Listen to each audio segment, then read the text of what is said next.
Estimados televidentes, tengan ustedes muy buenas noches y bienvenidos a esta nueva edición del programa televisivo Economía y Sociedad, un espacio de reflexión que induzca a acciones de bien a cargo del Centro de Estudios Superiores Universitarios CESO de la Universidad Mayor de San Simón. En esta oportunidad me es sumamente grato contar nuevamente con la presencia, la participación del doctor José Luis Saavedra Soria.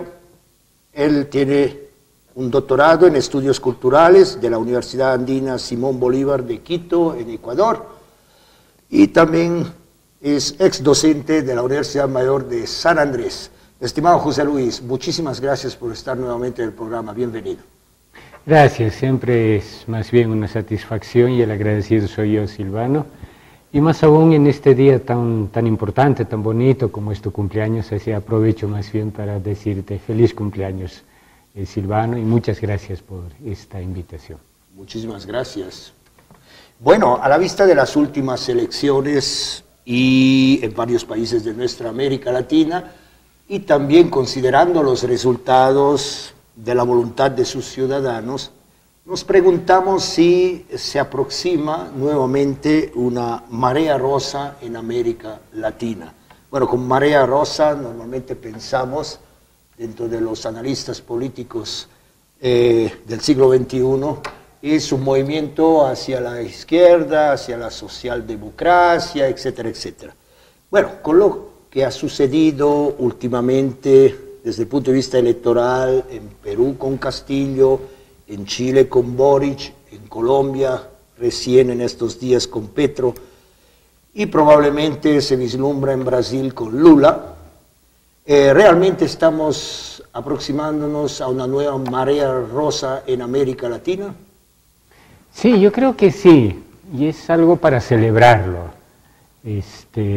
Luego de regímenes neoliberales, privatizadores, impulsores del capitalismo, empobrecedores de la gente, creo que es muy saludable para la gente, para la democracia, que en América Latina volvamos a apostar por regímenes de izquierda. Efectivamente, los nombres que tú has citado, los nuevos presidentes recientemente elegidos a partir del año pasado, nos están mostrando que hay una especie de giro progresista hacia la izquierda en América Latina, lo cual, reitero, es esperanzador. Por supuesto que ya tenemos experiencia de anteriores gobiernos de izquierda, no siempre nos ha ido bien, pero creo que relacionando con los gobiernos de derecha estamos frente a expectativas y esperanzas, creo, muy prometedoras. Bueno, pero la expectativa hacia la izquierda todavía tiene promesas. Yo creo que sí, a pesar de las dificultades, a pesar de los fracasos, creo que definitivamente si entendemos izquierda como una perspectiva anticapitalista, sin duda que hace falta en nuestras sociedades, en nuestros pueblos, en nuestros gobiernos que en verdad sean de izquierda. Eso quiere decir que apuesten por la justicia social, que apuesten por la igualdad, que apuesten por la vigencia y la garantía de los derechos de las personas, del medio ambiente también, por supuesto. Entonces creo que en ese sentido hace falta gobiernos de izquierda que sean además populares, que trabajen, que gobiernen para el pueblo, con el pueblo, que respeten las decisiones del pueblo y que obviamente empiecen a trabajar en la perspectiva de un horizonte no capitalista o postcapitalista, podríamos decir. Entonces, por todo ello, creo que vale la pena.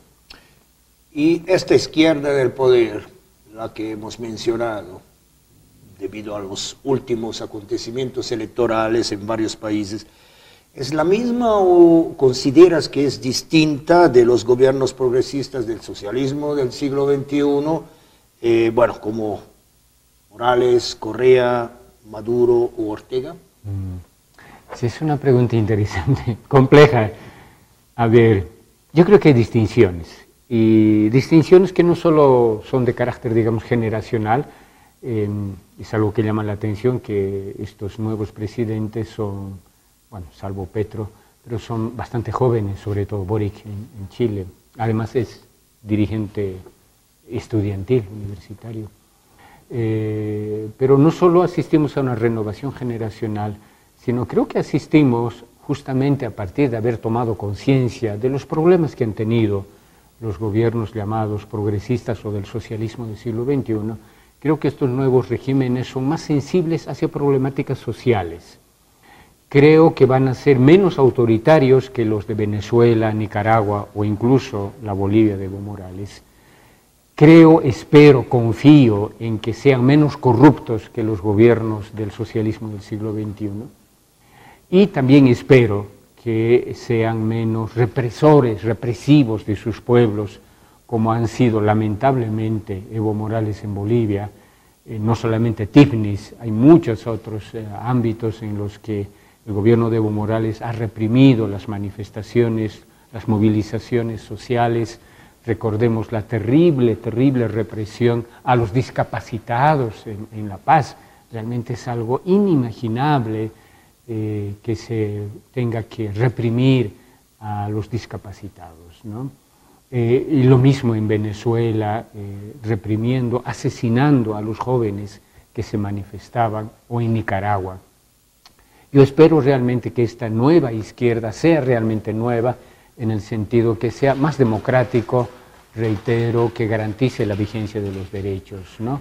No es fácil, yo entiendo lo que ahora mismo está habiendo en Ecuador, nos está mostrando que la gobernabilidad o las condiciones de gobernabilidad no son fáciles de conseguir por las tremendas injusticias, históricas injusticias que tenemos, lo cual no se puede resolver en 1 año, en 2 años, y la gente protesta, se manifiesta, y parecería que la respuesta de los gobiernos solo es la represión, el encarcelamiento, la criminalización. Yo creo que hay que superar esas prácticas, tanto de parte de los gobiernos como de parte de la sociedad, y encaminarnos hacia vías más institucionales y de respeto de los derechos humanos. Así que por todo ello yo espero, confío en que sean gobiernos más democráticos. Bueno, de acuerdo a lo que manifiestas, evidentemente demuestras diferencias, y podríamos decir que estas diferencias empiezan en el año 2021, con la propuesta ecofeminista de Yacu Pérez en Ecuador, que bueno, lamentablemente no tuvo mucho éxito, aún con muchas observaciones al respecto, y que ahora se concretiza, me parece algo maravilloso, con el proyecto afro-ecofeminista de Francia Márquez en Colombia. Oh, sin duda, sin duda. Yo creo que esta es una de las esperanzas más ricas que tenemos en América Latina. Efectivamente, yo diría que esta onda rosa, en el buen sentido de la palabra, empieza con Yacu Pérez el año pasado. Yacu, que hace poco nos ha visitado aquí en Cochabamba, Bolivia, viene de una larga tradición de lucha, de resistencia, por lo que ahora se llaman los bienes comunes, sobre todo el agua, tanto que el movimiento que ahora lo sustenta se llama justamente Somos Agua, ¿no? Entonces, la defensa de los bienes comunes, la defensa de la madre tierra, la defensa de la naturaleza, es un ámbito ecológico y ecologista muy importante y además necesario, con todo esto que sabemos, no hace falta decirlo mucho, cambio climático, efecto invernadero, etcétera, etcétera, un largo y doloroso etcétera. Por todo ello se impone el cuidado de la madre tierra, que es también como había empezado el discurso de Evo Morales hace 16 años, lamentablemente no lo llevó a cabo, pero creo que se impone esta línea ecologista. Y por otra parte la línea, y además sustentada por un varón como es Yacu Pérez, feminista.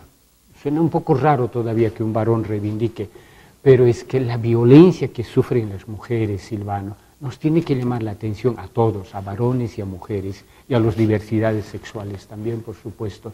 Pero es que ya no se puede gobernar en estos tiempos sin atender de manera sostenida, eficiente, la problemática de la violencia que sufren nuestras hermanas, madres, mujeres.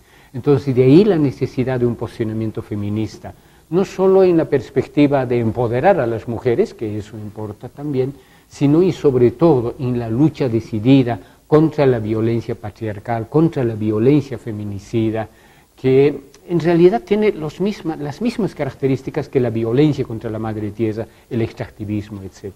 Entonces, efectivamente, eso empezó a ser reivindicado por Yacu Pérez, que no llegó a la presidencia, no tanto por problemas, digamos, de él o de su frente, sino porque efectivamente le hicieron un fraude.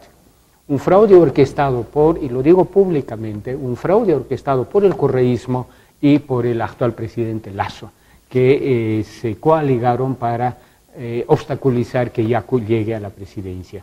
Pero felizmente estas banderas que empezaron a ser reivindicadas por Yaku han vuelto a ser levantadas, diría, y de manera victoriosa por Francia Márquez en Colombia, una mujer afrodescendiente, feminista, afrofeminista por ello, y obviamente que apuesta, recordemos que la propuesta principal del pacto histórico de Petro y de Francia es el vivir sabroso, no tanto en el sentido de la rumba, diríamos, sino justamente en la vida con dignidad, vivir con dignidad. Entonces eso supone vivir bien en un ambiente de paz, en un ambiente de no violencia y sobre todo en un ambiente de relacionamiento armonioso con la madre tierra, que eso es lo que ahora está en crisis. Entonces efectivamente esta nueva izquierda que está emergiendo o reemergiendo en América Latina tiene estas características novedosas, inéditas, esperanzadoras, reitero, centradas en la ecología, centradas en la defensa de los derechos de la mujer y centrada, por supuesto, en una nueva manera de relacionarnos, no depredadora, no contaminadora con la madre tierra, y que a eso Francia Márquez lo llama de una manera casi poética, diría yo, vivir sabroso, ¿no? Entonces creo que hay esperanzas renovadas y renovadoras en América Latina y que creo que va a empezar a tener impacto en toda América Latina y con seguridad que también aquí en Bolivia, en lo que hablábamos un poco extra micrófono, Silvano, de por qué no hay un movimiento ecologista en Bolivia, con todos los problemas que tenemos aquí, hace falta un movimiento ecologista y también, por supuesto, feminista que reivindique los derechos de las mujeres, etc. Entonces sí, estamos en una situación, reitero, esperanzadora. Bueno, hay grupos, ¿no?, de lucha ecologista en Bolivia que se hacen sentir, que son, digamos, muy interesantes en sus propuestas y todo aquello, pero bueno, no se desarrolla, no se transforma quizás en una voz más fuerte, más contundente. Pero bueno, volvamos a Ecuador. En este momento el gobierno tiene serios problemas, conflictos muy complicados. Bueno, pero ¿qué es lo que demandan los indígenas y los ciudadanos movilizados y cuáles son las opciones de solución? Es interesante, igual es una problemática compleja, muy rápidamente. Permíteme añadir un pequeño detalle a lo anterior que decías. Es evidente que sobre todo los jóvenes en Bolivia apuestan por la ecología, por la defensa del medio ambiente, de los animales, etcétera, lo cual es muy admirable en Bolivia. Pero como que tienen cierta desconfianza, cierta o mucha en varios casos, desconfianza hacia la estructura y la participación política. Porque claro, hay una tradición lamentablemente muy negativa de política igual corrupción, político igual corrupto. Creo que hay que superar esa imagen, digamos, negativa de la política y más bien entender la política como el trabajo por el bien común. En esa perspectiva creo que puede haber una articulación de los ecologistas y de las feministas en Bolivia que creo que, al igual que en Colombia, puede tener una perspectiva victoriosa. Respecto al Ecuador, efectivamente ya vamos por el 17º día, 17 días que hay movilización, que empezó el 13 de junio, una movilización fundamentalmente indígena, pero no solo indígena en el Ecuador, y que está demandando al gobierno de Lasso fundamentalmente el mejoramiento de las condiciones de vida. Yo he tenido la suerte de vivir varios años en Ecuador y la vida es muy cara.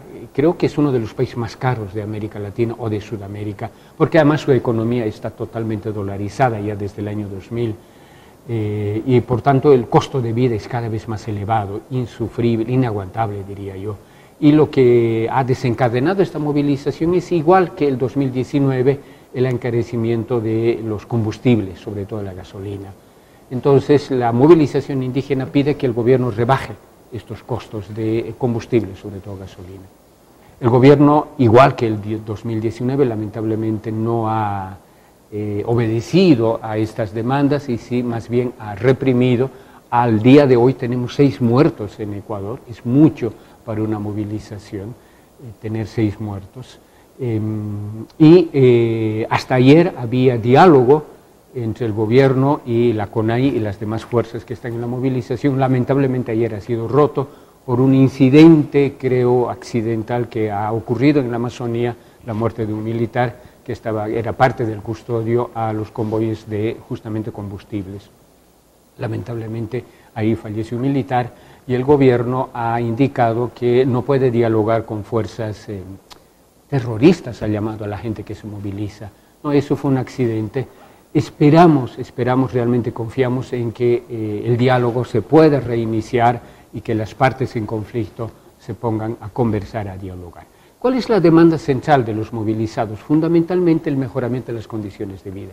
Reitero, las condiciones de vida son muy caras y se trata de aliviar eso. En medio de esas demandas de carácter socioeconómico, hay una demanda que me parece extraordinariamente importante, sobre todo de los pueblos indígenas, de la CONAI y de su líder, Leonidas Issa, y que creo también es válido para un país como el nuestro, y es que están pidiendo la moratoria ecológica de no ampliar ya la frontera minera ni la frontera hidrocarburífera, algo que realmente es histórico. Con Correa, hace más de 10 años, había esta grandiosa propuesta del Yasuní de no explotar petróleo, hidrocarburos, y que se quede bajo tierra. Eso no fue posible, eso lamentablemente, pero ahora se impone otra vez esta, reitero, conciencia respecto a la problemática ambiental, y entonces la movilización está pidiendo como un punto central, además de las demandas socioeconómicas, la moratoria ecológica y que no se amplíe más la frontera minera ni la frontera hidrocarburífera, lo cual es realmente urgente en un país como el Ecuador, cuya ecología es bastante sensible, igual que la nuestra también, además cada vez más reducida, diríamos, ¿no? Entonces, por todo ello, creo que estas demandas son justas, son legítimas, respaldadas por un movimiento social amplio, liderado por los indígenas, pero reitero, no solo indígenas. Y, en definitiva, yo espero que se restablezca el diálogo y que el gobierno pueda ceder a las demandas, atender las demandas de los movilizados. José Luis, de la campaña, digamos así, cuando un candidato se propone con ideas nuevas, propuestas nuevas, a los hechos reales cuando se torna gobierno. El caso Boric en Chile. ¿Qué pasa?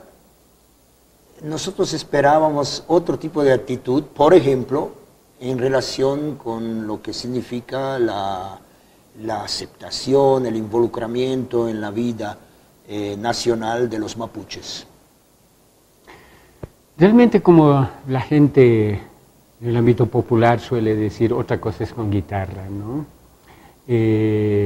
Tanto gobiernos de izquierda como gobiernos de derecha siempre nos hacen muchas promesas electorales, sobre todo que vamos a luchar contra la corrupción, ¿sí? Caiga quien caiga, va a ser castigado, etc. Lamentablemente, cuando empiezan a ejercer el gobierno, ni los de izquierda ni los de la derecha cumplen esto. Boric nos había prometido en su campaña nunca más militarizar la Araucanía, es decir, el Wallmapu, es decir, el territorio de los pueblos y comunidades mapuches.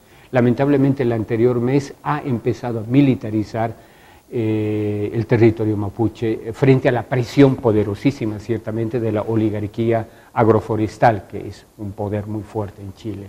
Pero no solamente esto, sino que tampoco ha hecho nada hasta ahora Boric por la liberación de los presos políticos mapuches. Hay cientos de jóvenes mapuches que están encarcelados por participar en luchas y manifestaciones por los derechos sociales, económicos y políticos de los mapuches. Entonces, esta es una política que preocupa y al menos en mi caso duele, porque igual que con Petro o con Francia Márquez en Colombia, yo tenía también, y además por la expectativa de la constituyente, de la convención constituyente, mucha esperanza en el gobierno de Boric, viniendo además de la movilización estudiantil, el liderazgo estudiantil, etc. Lamentablemente su política con respecto a los mapuches es igual de represiva que cualquier gobierno neoliberal o derechista, ¿no? Ojalá que esto pueda volver a un cauce democrático, institucional, que haya diálogo y que, reitero una y otra vez, se respeten los derechos de los ciudadanos de los pueblos indígenas. Pero creo que en general esta es una problemática que afecta a todos los gobiernos, que nos prometen muchísimo en la campaña electoral y cuando hacen gobierno vuelven a los mismos cauces conservadores, represivos, autoritarios y ojalá no corruptos de los gobiernos anteriores. Esperemos que haya una reconversión, diríamos, o reconducción de estos gobiernos y que trabajen realmente, gobiernen por el pueblo y para el pueblo. Dentro de estas esperanzas, ¿cuáles son las principales propuestas de la nueva izquierda latinoamericana en relación con el protagonismo y los nuevos roles de los jóvenes, de las mujeres y de los pueblos indígenas y afrodescendientes? Lindísimo, lindísimo. Yo creo que este es uno de los ámbitos societales o societarios más ricos en América Latina. Creo que a diferencia de las décadas pasadas, en que la izquierda se entendía básicamente en términos ideológicos y la lucha por el socialismo, etcétera, que ya a estas alturas eso resulta caduco, porque han derivado, reitero, sobre todo Venezuela, Nicaragua y obviamente Cuba, en ámbitos de autoritarismo extremadamente represivo, además, reitero, corrupto. A diferencia de esos ámbitos, creo que en América Latina está emergiendo una conciencia, primero social, política también, pero sobre todo ecológica muy rica, muy interesante, y centrada ya no tanto en los sectores llamados tradicionalmente proletarios, sino precisamente en estos ámbitos, digamos, nuevos actores políticos, jóvenes y mujeres, con una extraordinaria sensibilidad social y ambiental también. Y además de esto, en las movilizaciones en prácticamente toda América Latina, lideradas por pueblos indígenas y, algo para Bolivia novedoso, pueblos afrodescendientes. En Bolivia aún ahora los afrodescendientes están todavía invisibilizados. El anterior mes hubo un congreso de lingüística de los afrobolivianos aquí en Cochabamba y casi nadie de la prensa se enteró de eso.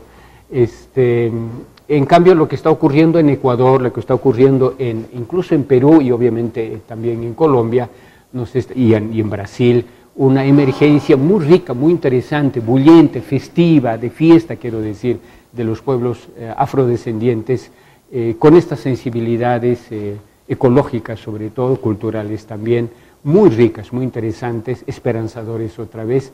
Entonces creo que realmente, tanto desde la perspectiva de los nuevos gobiernos de izquierda, como desde la propia sociedad indígena afrodescendiente, estamos frente a perspectivas muy esperanzadoras, Silvano. Bueno, y para completar el programa, ¿alguna conclusión de lo que hemos hablado hoy? Hemos hablado de varios temas, pero sobre todo creo que esto, reitero, de la esperanza que florece, que vuelve a florecer en América Latina.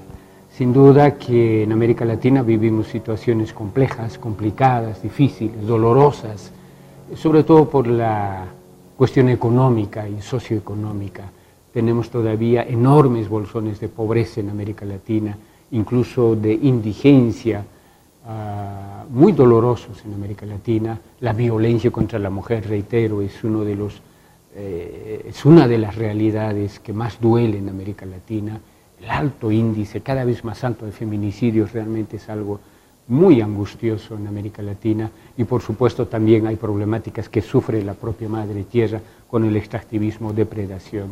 Frente a estas problemáticas y disculpen la expresión, pero no encuentro otra más expresiva, frente a estas realidades tan jodidas, creo que nace la esperanza. Y la esperanza dada por estos nuevos gobiernos de izquierda, estas nuevas sensibilidades ecológicas, feministas, afrodescendientes también, y que creo que nos están mostrando que la vida continúa en la medida en que hay lucha. Y en América Latina hay lucha, hay resistencia, como nos están mostrando ahora mismo los indígenas en el Ecuador. Hay lucha, hay resistencia, hay movilización, y mientras haya lucha y resistencia hay esperanza. Lo mismo nos ha mostrado Chile el 2019, lo mismo nos ha mostrado Colombia el año pasado, con sobre todo las madres de primera línea, esas mujeres valientes que estaban realmente en primera línea. Entonces creo que, diríamos como conclusión, es que estamos frente a un panorama de lucha, de resistencia y por tanto de esperanza. Esperamos realmente, al menos yo espero que los gobiernos no nos